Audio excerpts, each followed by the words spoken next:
సంగారెడ్డి పట్టణంలో ప్రతి హనుమాన్ మందిరాలలో, రామాలయాలలో రాత్రి సాయంత్రం 7 గంటలకు హనుమాన్ చాలీసా పఠనం జరుగుతుంది కనుక ప్రతి హిందువు టైం తీసుకొని మీ దగ్గరలో ఉన్న హనుమాన్ మందిరానికి వెళ్ళి హనుమాన్ చాలీసా పఠనంలో పాల్గొనండి.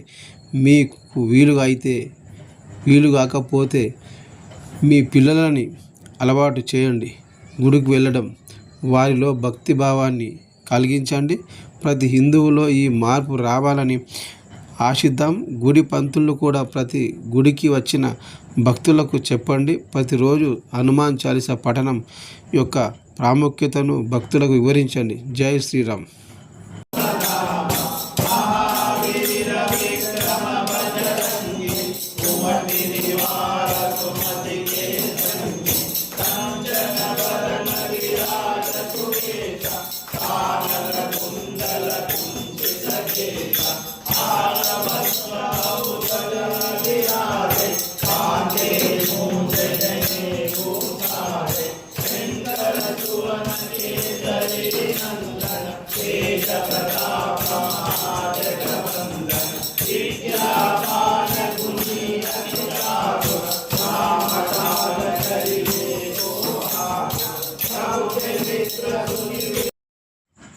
ఈ హనుమాన్ టెంపుల్ సంజీవ్ నగర్ కరెంట్ ఆఫీస్లో గల హనుమాన్ టెంపుల్లో హనుమాన్ చాలీసా పఠనం జరుగుతుంది.